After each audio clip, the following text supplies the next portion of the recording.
Vamos dar continuidade ao nosso tema, nossa reflexão, iniciado nem sei quando mais, já não me lembro. Foi esse ano. Bom.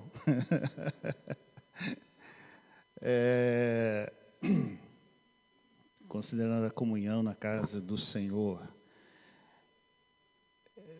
lembrando que essa reflexão tem 3 pontos principais, que são as considerações iniciais sobre a casa do Senhor, que já fizemos.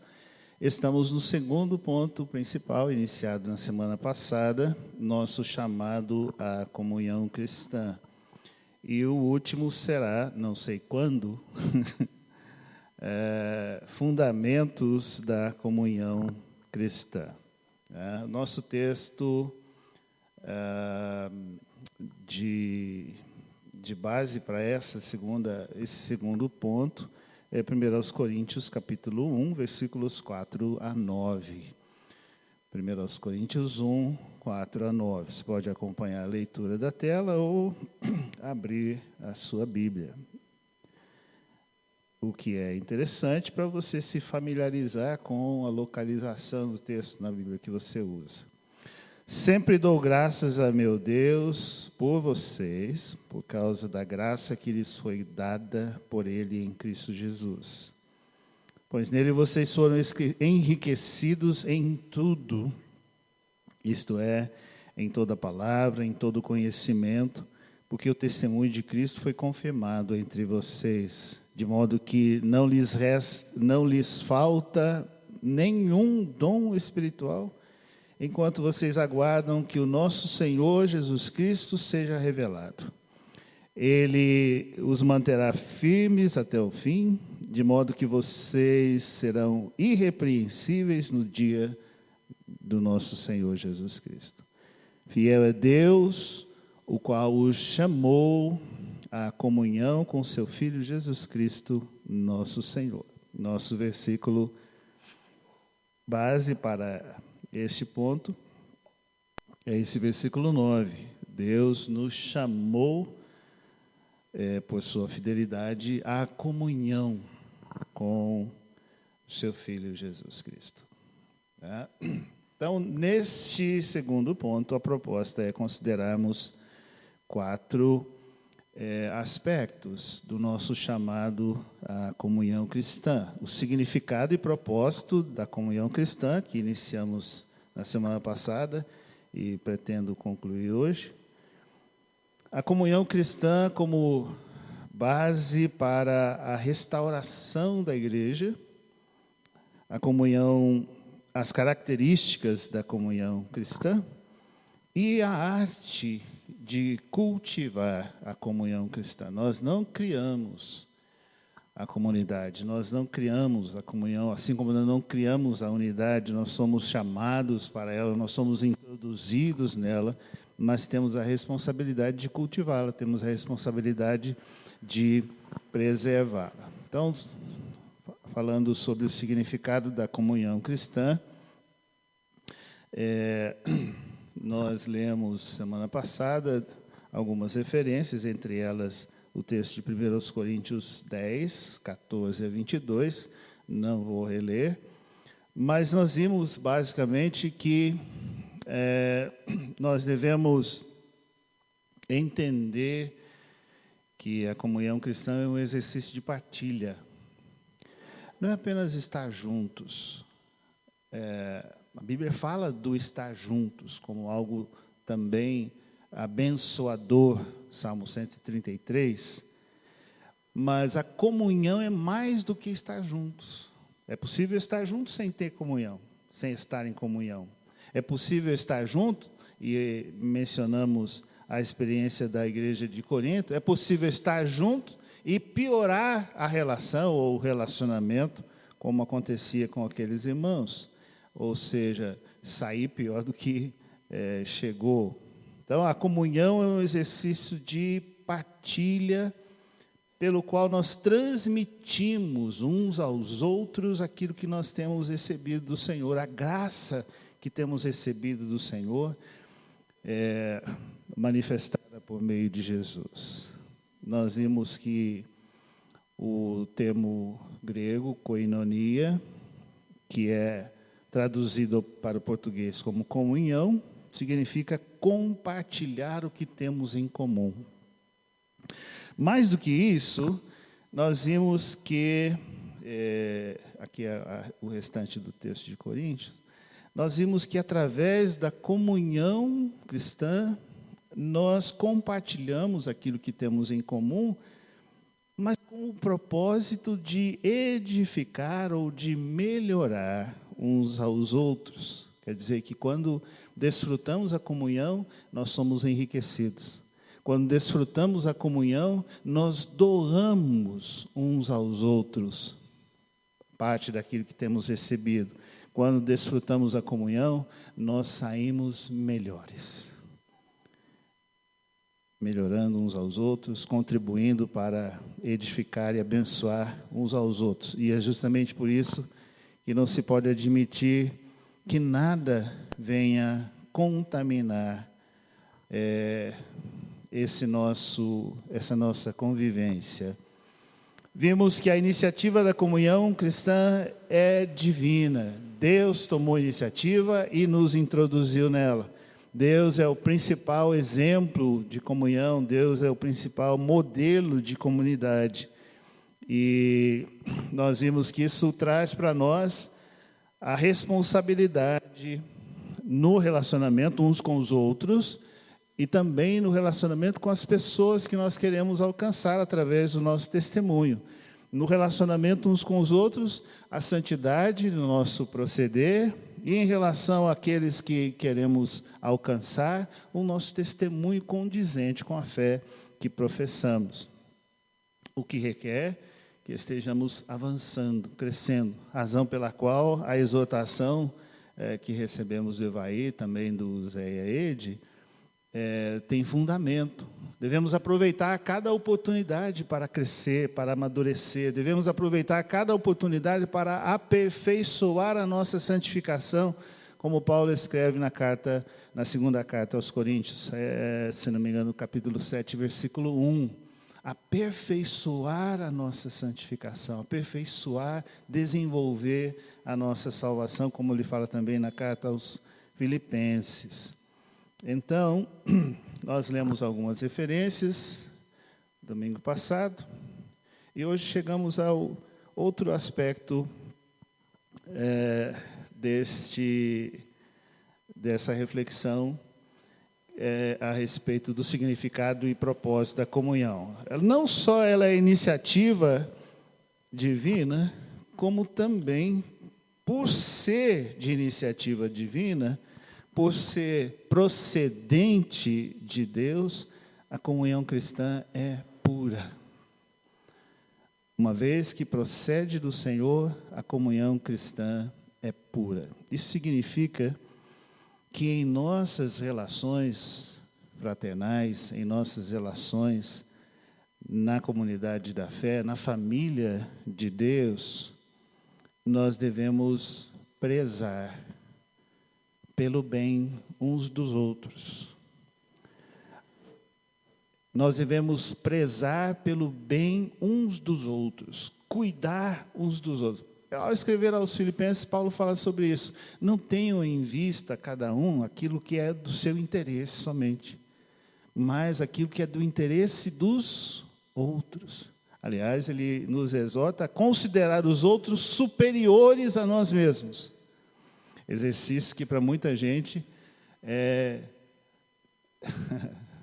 para não dizer impossível, quase impossível, né? Porque não consegue colocar o outro acima, não consegue colocar o outro à frente.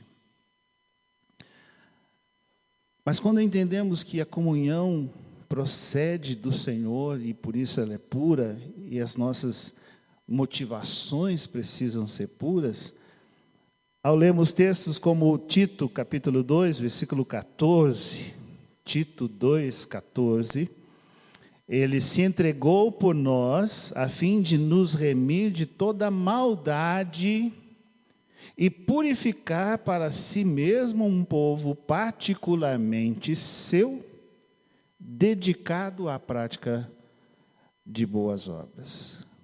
Deus enviou Jesus para se entregar por nós, para nos redimir, para nos resgatar de toda maldade e purificar-nos para Ele mesmo, como um povo de propriedade exclusiva, povo preparado, um povo zeloso pelo bem. Cristo conhece os nossos corações e justamente por isso sabe quais são as verdadeiras motivações dos nossos relacionamentos. Muitas vezes nós não percebemos humanamente, embora às vezes até, em alguns casos, seja um tanto nítido qual o motivo real da aproximação de alguém, nós muitas vezes não percebemos, ou geralmente não percebemos, a motivação interior. Mas Deus conhece os corações e sabe quais são as verdadeiras motivações dos nossos relacionamentos. Por que estamos juntos? Por que nos aproximamos uns dos outros? Por que queremos estar uns com os outros? E nesse estar uns com os outros, a Bíblia nos ensina, vou falar disso daqui a pouco, mas já quero adiantar, que não podemos ser seletivos. Há muitas pessoas que têm problema, digamos, na igreja ou na comunidade, porque são seletivas, ficam pensando no meio da comunidade quais são as pessoas com as quais quer ter relacionamento. E pessoas assim, geralmente, têm um círculo de relacionamento, uma rede de relacionamento muito limitada. Isso já aconteceu aqui em nosso meio, muitas vezes. E por ter uma rede de relacionamentos, ou por ter relacionamentos limitados, na medida em que perde algum desses relacionamentos, seja por alguma complicação mal resolvida, seja por mudança, ou qualquer outro motivo, fica sem chão, fica sem ambiente. Então, por que nos aproximamos uns dos outros? Quais são as motivações para os nossos relacionamentos? 1 Coríntios, capítulo 5, versículos 6 a 8, temos essa exortação: o orgulho de vocês não é bom. Vocês não sabem que um pouco de fermento faz toda a massa ficar fermentada? Não precisa muito. Livrem-se do fermento velho, ou seja, as velhas motivações, as velhas atitudes, as velhas práticas, as velhas concepções, para que sejam nova massa, sem fermento, como realmente são.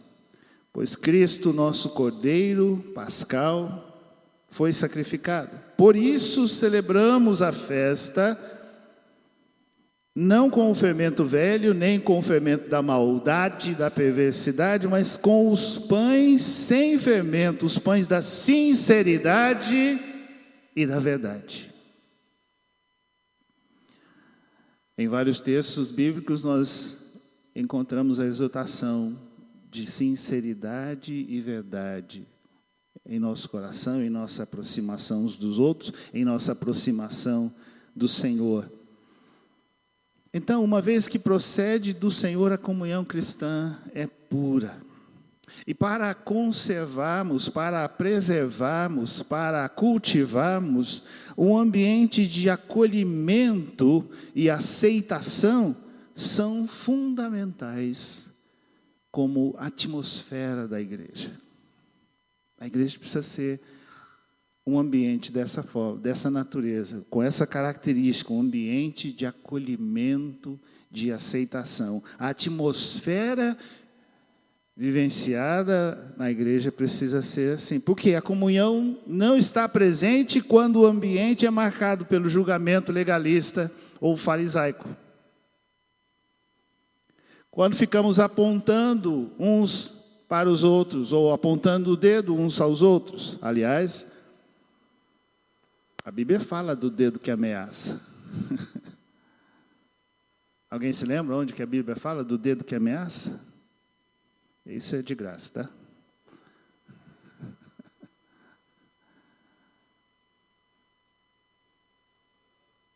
Alguém lembra? Não vai procurar agora no Google, não. Eu sei. Isaías 58. Para a gente não ficar aqui até meio-dia. Isaías 58.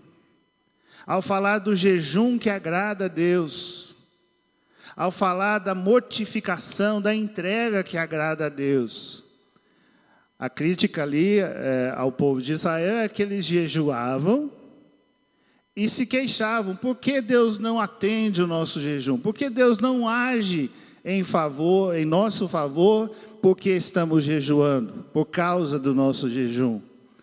E o Senhor é muito claro ao dizer: do jeito que vocês estão fazendo, o seu jejum vai ter efeito nenhum.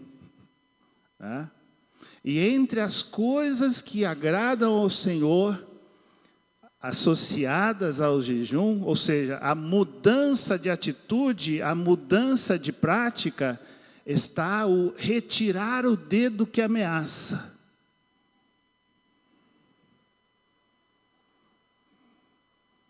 Não deve fazer parte da nossa convivência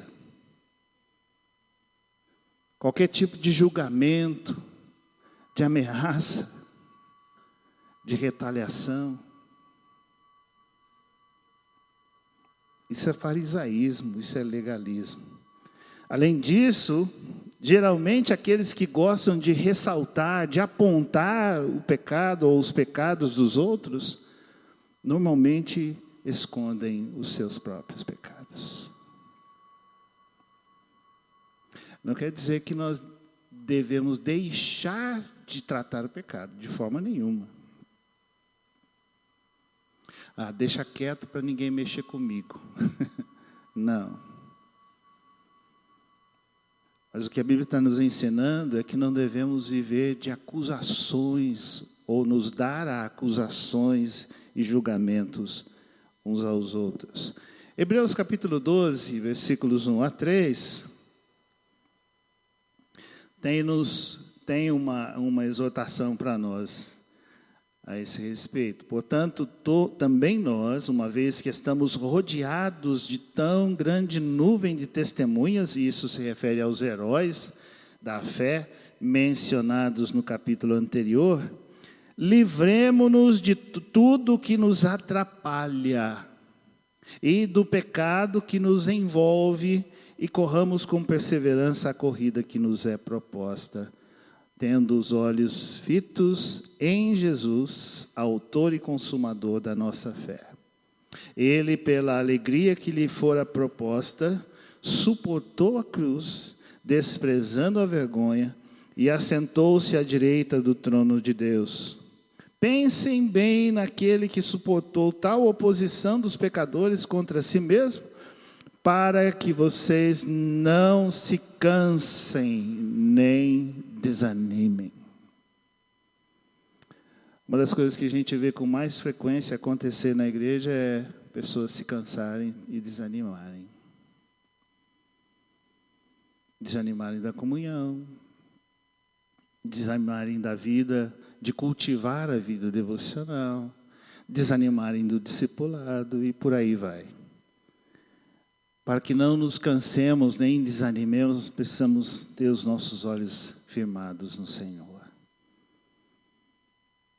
Entender que somos chamados a essa comunhão por Ele,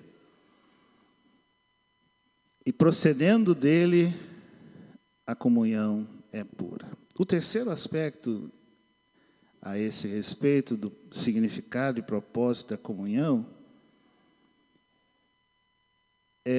entendemos que o propósito da comunhão cristã é possibilitar que vivamos em santidade. Possibilitar que vivamos em santidade. Abra sua Bíblia em 1 Tessalonicenses, capítulo 3, versículo 13.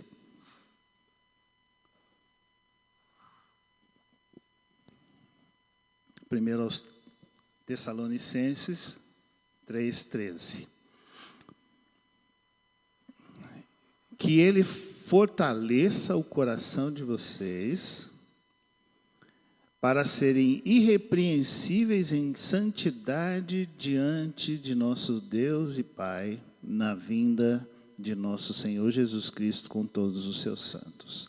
Depois você lê os versículos anteriores para entender o contexto mais amplo. Paulo está recomendando ali aos Tessalonicenses o crescer em amor uns para com os outros, a fim de que o coração seja confirmado em santidade. É esse o versículo 13. Que o coração seja firmado, confirmado, na versão que eu estou usando é fortalecido, em santidade e isento de culpa na presença de Deus. Se a comunhão cristã nos leva à santificação, se o propósito da comunhão cristã é que vivamos a vida de santidade, então surge uma pergunta, e eu queria que vocês discutissem aí com as pessoas ao seu redor essa pergunta: é possível haver santificação sem comunhão?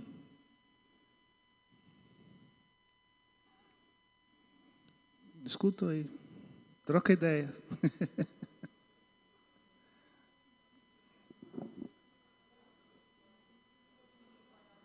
Não diga só sim ou não, né? Diga o que você pensa a respeito.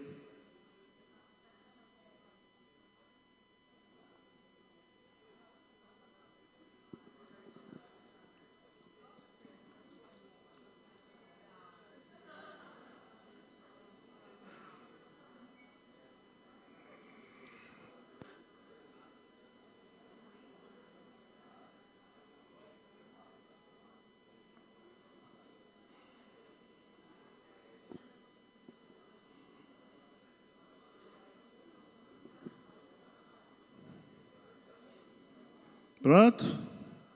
Chegou-se a uma conclusão?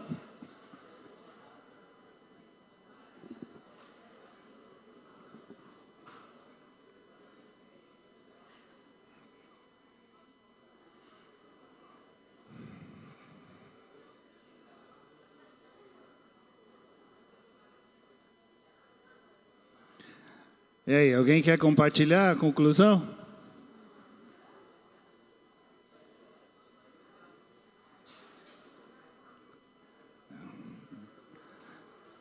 Pelo jeito querem continuar conversando, né?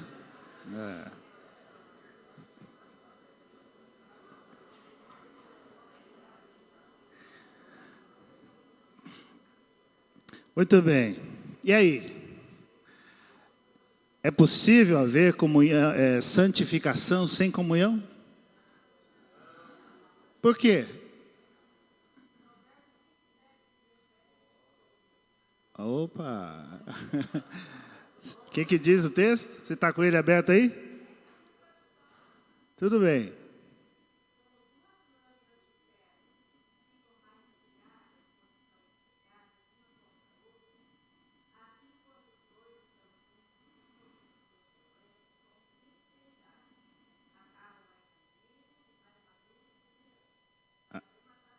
Aham. Isso, o ferro com o ferro se afia. Isso, assim o irmão ao outro. Amém, verdade. Tá? Agora, alguém mais quer falar?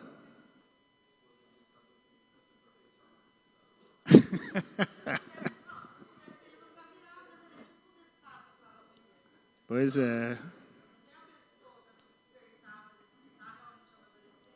Exato, exatamente.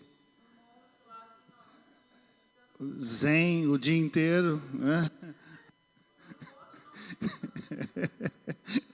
É verdade. É verdade.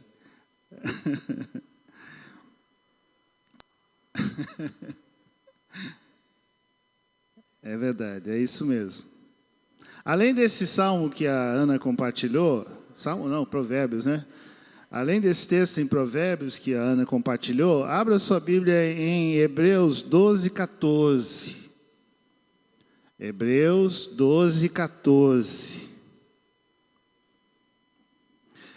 Normalmente nós não pensamos nisso. Nós pensamos em comunhão, ou ao pensarmos em comunhão, nós pensamos em muitas coisas.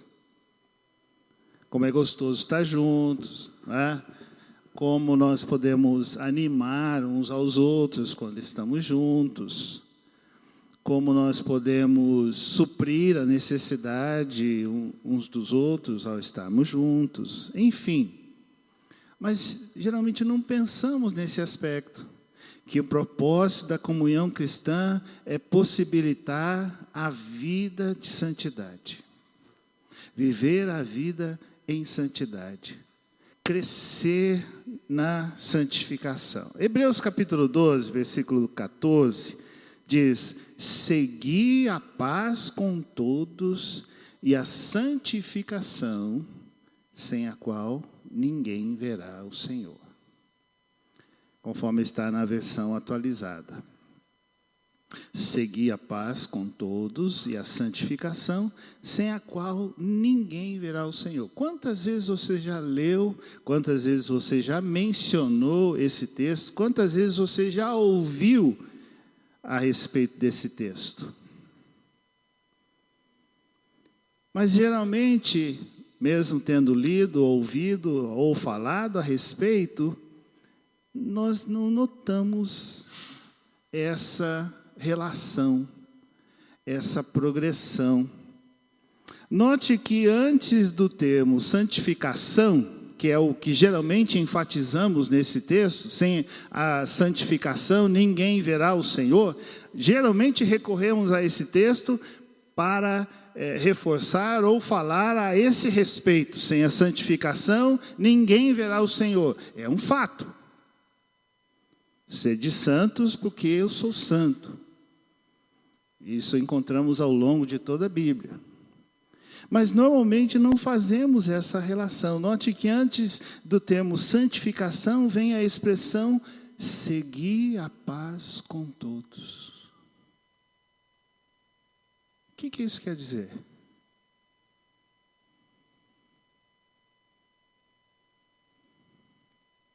A nossa atenção geralmente se volta só para a segunda parte do texto. Sem a santificação, ninguém verá o Senhor. Nessa segunda parte do capítulo 12 da carta aos Hebreus, carta que foi escrita aos judeus cristãos ou cristãos judeus espalhados pela perseguição, o autor da carta os exorta, os ensina que apesar das circunstâncias contrárias, e o restante da carta descreve algumas dessas circunstâncias contrárias, como o confisco dos seus bens, entre outras, descreve que apesar dessas circunstâncias contrárias que viviam como cristãos perseguidos, eles deviam e podiam, e aliás ele ensina como fazê-lo, viver uma vida santa diante de Deus. Então ele indica como ter uma conduta da qual o Senhor se agrada. E isso você encontra toda essa segunda parte do capítulo 12, versículos 14 até o final, versículo 29. Com base nesse propósito, ele enfatiza também a importância do bom relacionamento e o cuidado que os cristãos devem ter uns para com os outros. É nesse contexto que devemos entender essa expressão, seguir a paz com todos, que é a expressão grega utilizada pelo autor, implica o sentido de empenhar toda a energia necessária para que esse alvo, para que esse objetivo seja alcançado.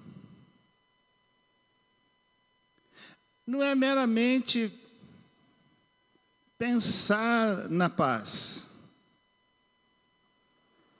Seguir a paz significa empenhar todo o esforço necessário, empenhar toda a energia necessária para que esse objetivo seja alcançado. Por quê?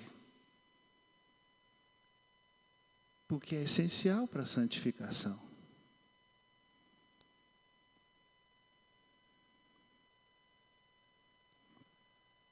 O mandamento nessa frase aqui é que nos esforcemos pela paz. Literalmente, é correr em direção à paz, é perseguir a paz. E é por isso que a comunhão cristã tem como propósito nos possibilitar a vida de santidade, viver em santidade. Porque precisamos uns dos outros para crescer em santidade. Precisamos uns dos outros para crescer em amor. Precisamos uns dos outros para crescer em paciência. Precisamos uns dos outros para aperfeiçoar-nos na prática do perdão. Embora algumas pessoas possam exercer a prática do perdão consigo mesmas, de tão chatas que são. Né? O indivíduo é tão chato, é tão cri-cri, que poderia exercer esse exercício consigo mesmo. Mas precisamos uns dos outros para viver isso que o Senhor tem nos chamado a viver. Não há como fazer isso, perseguir a paz, correr em direção à paz, empenhar todo o esforço necessário para viver em paz, sem relacionamento, sem proximidade e, portanto, sem comunhão ou comunidade.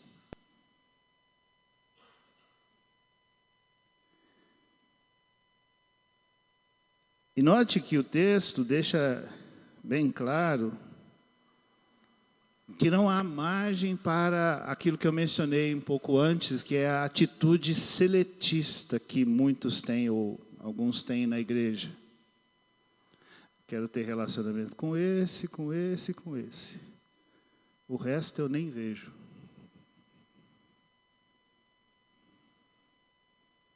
Porque a Bíblia nos ensina aqui seguir a paz com a sua turminha predileta. Os seus chegados. É assim que está na sua Bíblia? Se a sua é igual a minha, tá? Seguir a paz com todos. Dá uma olhadinha ao redor. Todos. Diga.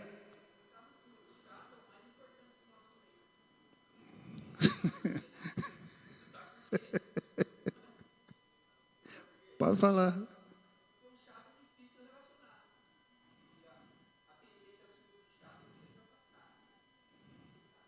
Você precisa do chato.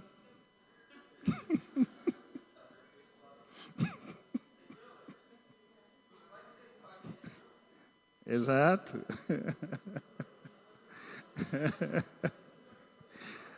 É isso que eu estou tentando dizer.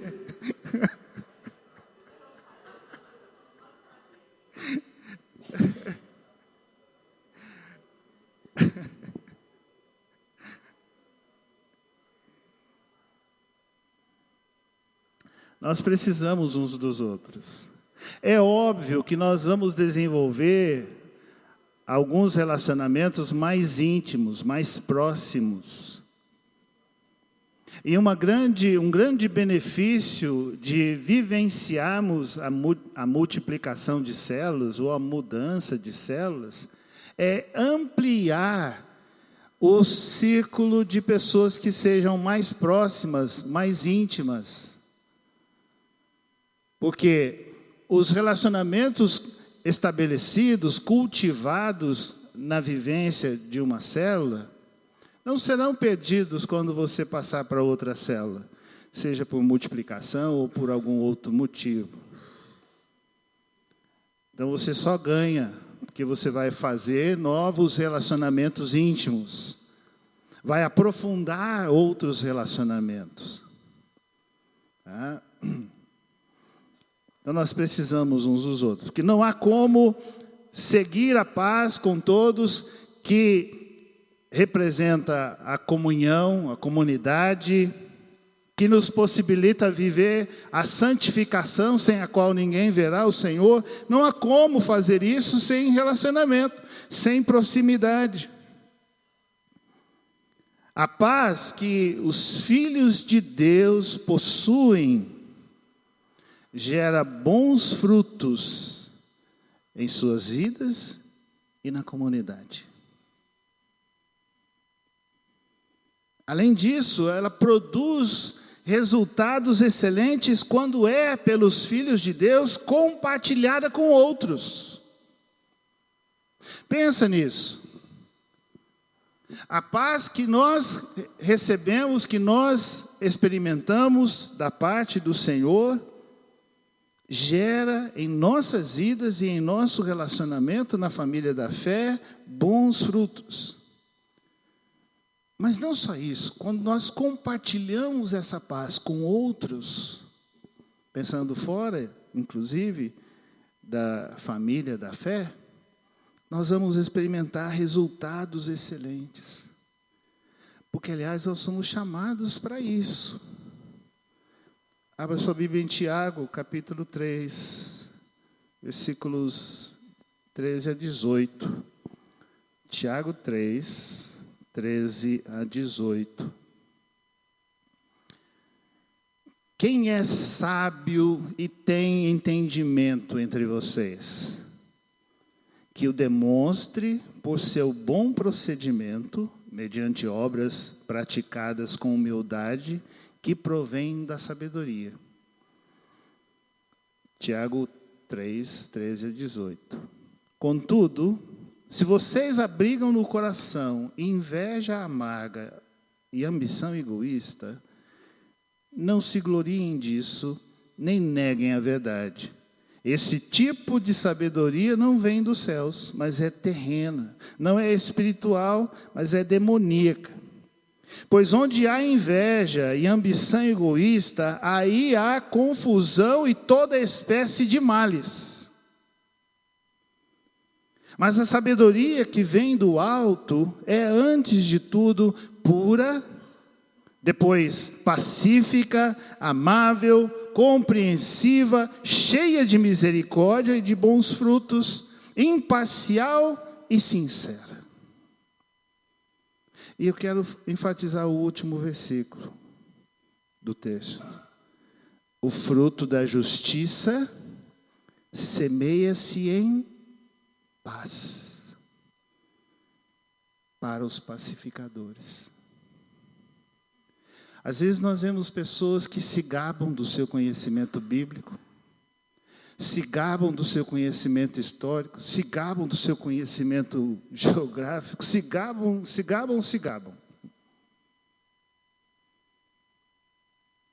Mas não tem habilidade de relacionamento.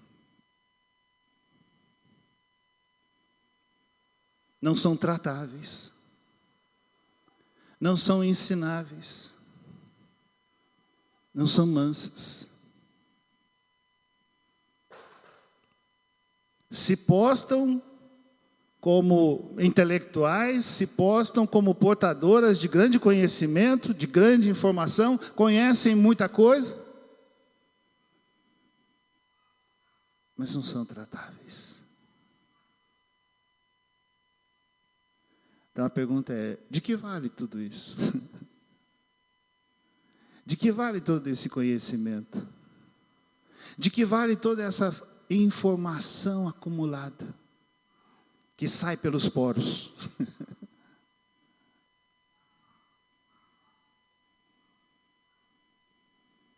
Quando a palavra de Deus nos mostra que a sabedoria que vem do alto é, antes de tudo, pura.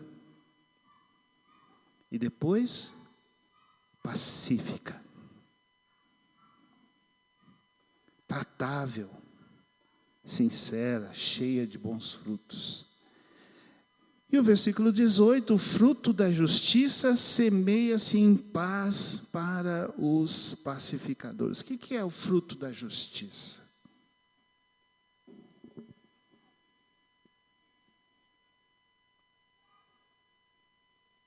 Parece que vocês estão intimidados.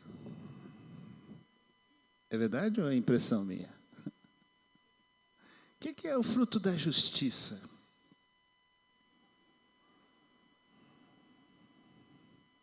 Quem sugere?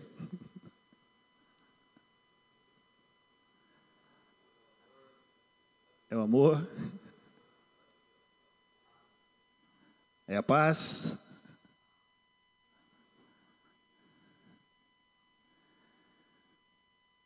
Nesse texto, o fruto da justiça é a própria justiça.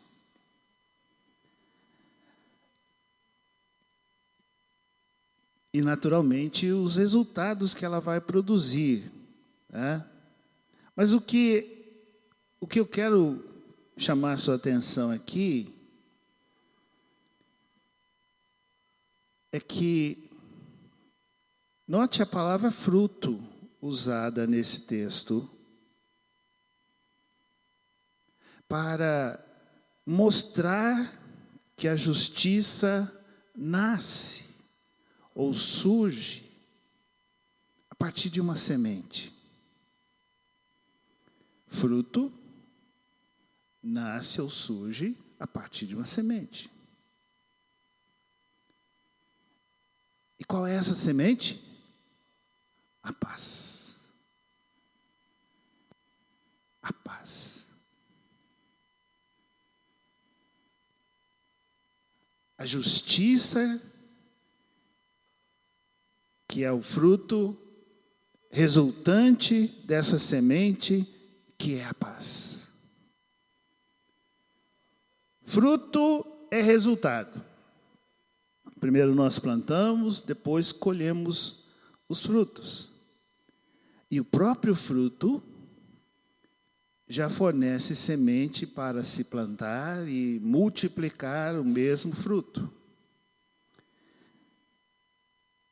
Isso então significa que paz e justiça estão ligados.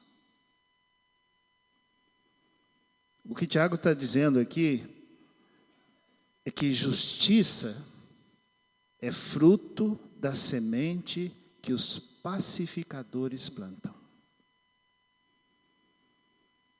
Justiça é fruto da semente que os pacificadores plantam. Isso nos ensina que nós podemos fazer justiça plantando a paz.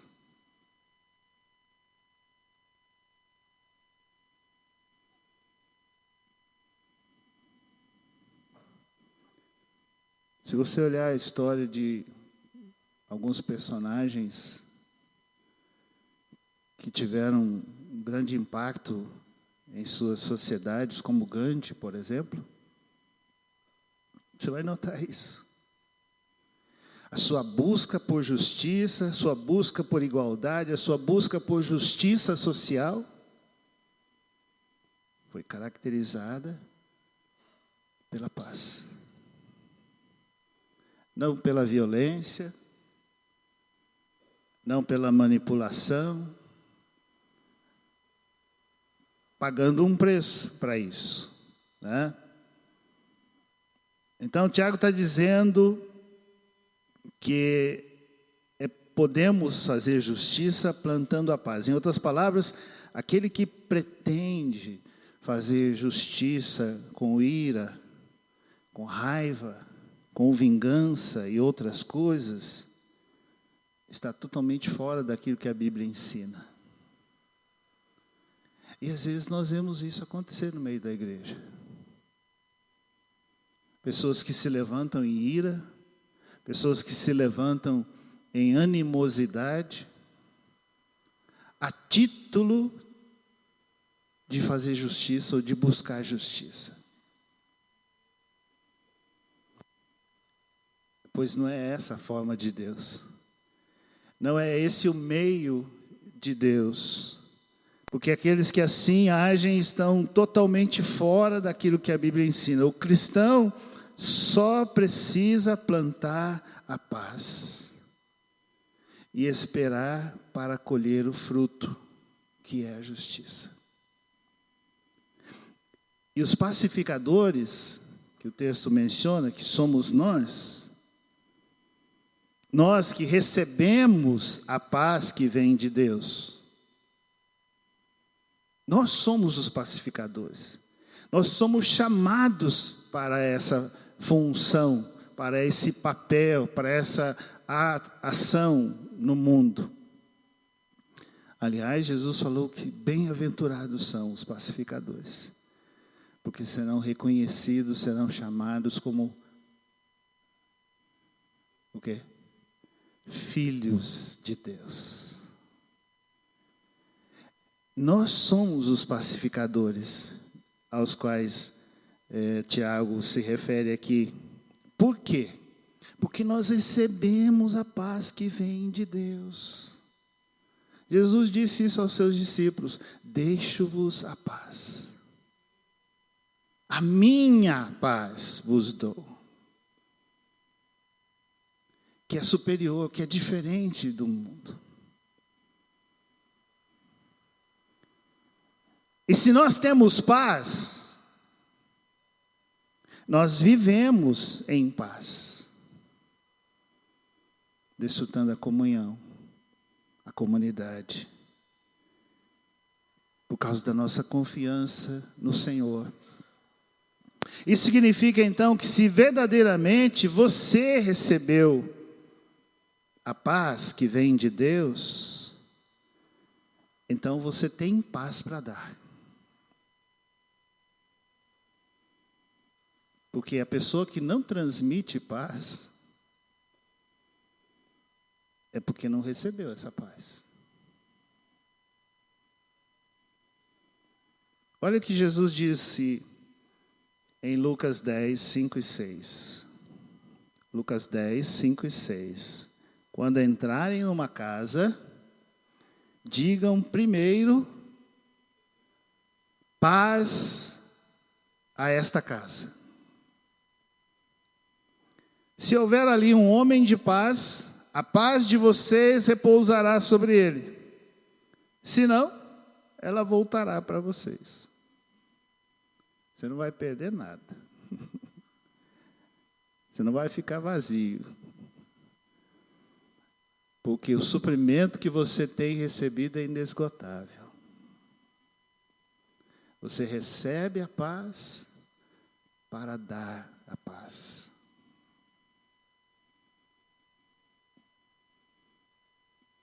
O que é fundamental para a comunhão. Talvez você esteja perguntando: o que tem a paz a ver com o tema nosso é comunhão?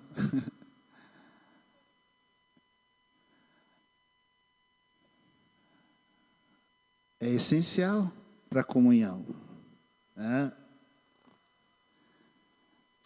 Então, quando nós nos saudamos com a paz do Senhor, não é uma mera fórmula, né? Eu geralmente digo graça e paz, né? O Rodinei, especialmente entre nós, no presbitério, usa graça, paz e misericórdia. A gente precisa mesmo. É a forma como Paulo se dirigia geralmente aos seus companheiros de ministério. Mas quando nós dizemos a paz do Senhor, ou graça e paz, ou graça, paz e misericórdia, ou se quiser acrescentar mais alguma coisa também pode. Não é uma mera fórmula, não é uma mera expressão, não é um mero cumprimento. Porque nós temos recebido a paz. E nós temos a função, a tarefa, a responsabilidade de compartilhar essa paz. De distribuir essa paz, de repartir essa paz. Só pode dar a paz aquele que tiver paz. Você não pode compartilhar uma coisa que você não tem.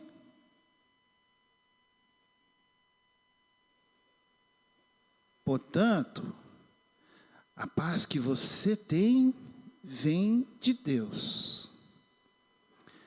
Mas a paz na sua casa, a paz ao seu redor, vem de onde? Vem de você. Faz assim com o seu dedinho.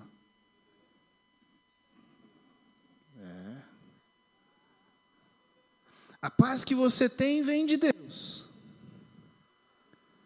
Mas a paz na sua casa, a paz ao seu redor, vem de você. Porque para isso você foi chamado. A paz no seu ambiente de trabalho depende de você.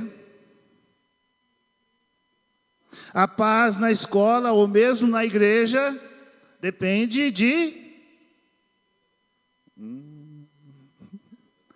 Esse não está muito convincente, não. De você.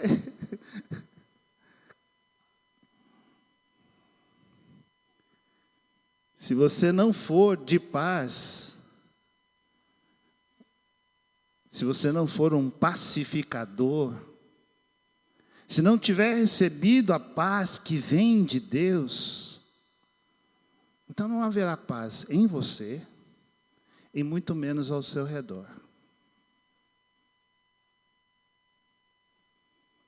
Tiago nos ensina ainda que os pacificadores, quando compartilham a sua paz, estão plantando sementes. E as sementes da paz irão dar frutos de justiça.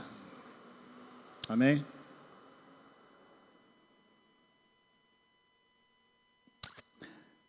Deus quer manter comunhão conosco.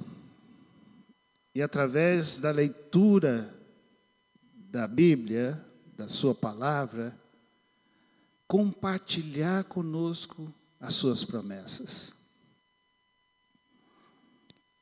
Através da oração, nós compartilhamos com Ele o nosso coração, o nosso íntimo, o nosso interior, nossos segredos, né?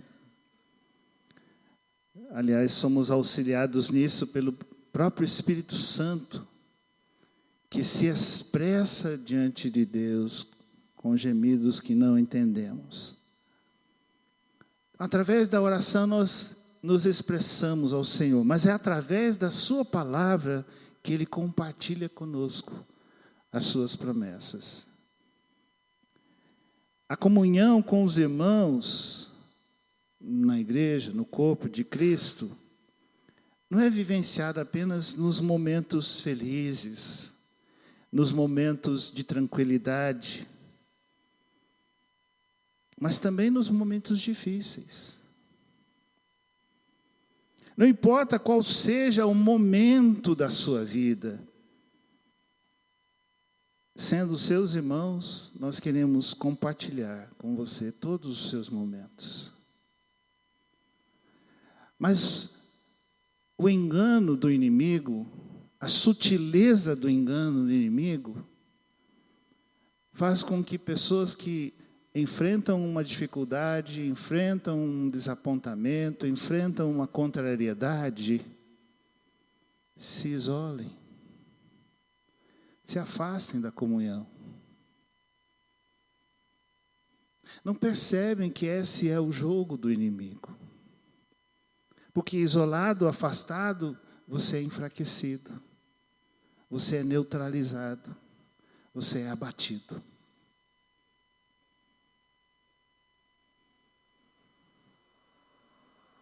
Para que possamos partilhar da comunhão em todos os momentos, nós precisamos dar acesso aos irmãos à nossa vida. Em todos os momentos. É por isso que enfatizamos que seu envolvimento, sua participação na célula, na celebração, não é algo que você vai fazer apenas quando está de bom humor.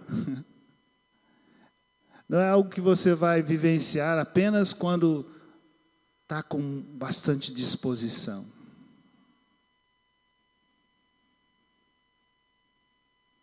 Porque ao passar por limitação, ao passar por dificuldade, ao passar por falta de encorajamento, a comunhão vai suprir aquilo que você necessita. A comunhão vai suprir aquilo que você precisa para se reerguer. A comunhão nos possibilita viver em santidade.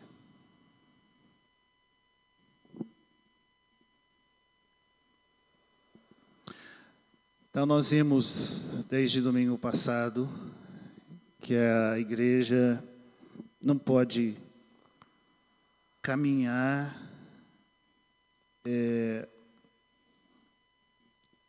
no propósito de Deus sem comunhão. Da mesma forma como não pode preservar a sua saúde sem a comunhão. Nós precisamos da comunhão, assim como precisamos da doutrina sadia, para que como igreja, como corpo de Cristo, nós sejamos sadios.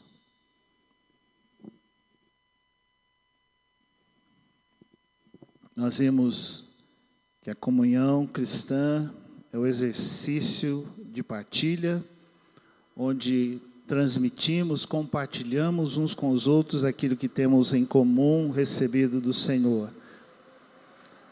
Falando do significado e propósito da comunhão cristã, vemos que ela é iniciativa de Deus, não humana, porque Ele é o principal exemplo de comunhão ou comunidade. E uma vez que procede do Senhor, a comunhão cristã é pura. E nós devemos buscar o bem uns dos outros em nossos relacionamentos. O propósito da comunhão cristã é possibilitar que vivamos em santidade. E nós o fazemos preservando a paz, cultivando a paz, perseguindo a paz, buscando a paz com todos em nossos relacionamentos.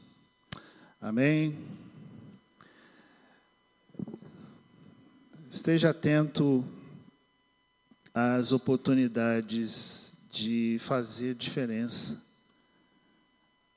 na vida de outras pessoas, não só no contexto da comunidade da fé, mas também na sua casa, na sua vizinhança, no seu trabalho, na sua escola, porque você é um pacificador se você tem recebido a paz de Deus em seu coração. Vamos orar. Pai, te agradecemos por tua palavra. e não nos cansamos de afirmar que ela é viva, ela é eficaz, ela é penetrante. Senhor, que a Tua palavra encontre em nossos corações um solo fértil, um solo preparado para receber essa boa semente, um solo que vai fazer com que essa semente frutifique para a Tua honra e para a Tua glória. Obrigado porque o Senhor nos chamou a essa comunhão por meio de Jesus Cristo. Obrigado porque o Senhor nos constituiu embaixadores de Cristo a esse mundo. Não só com uma proposta de salvação, mas uma proposta de paz com Deus, reconciliação com Deus. E nós só podemos ser bons portadores dessa mensagem de paz, chamando as pessoas para a paz com Deus, chamando as pessoas para a reconciliação com o Senhor, se nós estivermos vivendo essa reconciliação. Para isso, Senhor, ajuda-nos a crescer em comunhão, a intensificar a comunhão, a desfrutar de modo pleno, amplo, a comunhão para a qual nós somos chamados em Cristo. Te agradecemos por esse privilégio, te agradecemos porque o Teu Espírito Santo nos capacita para isso. Abre o nosso entendimento, nos dê, Senhor, revelação, compreensão dessas verdades. É isso que pedimos em nome de Jesus. Leva-nos de volta aos nossos lares, Senhor, guia as nossas vidas, usa-nos no decorrer desses dias para glorificar o Teu nome e semear a paz, para colhermos frutos de justiça. Em nome de Jesus oramos. Amém. Amém. Dê um abraço forte nos irmãos. Deseje muita paz.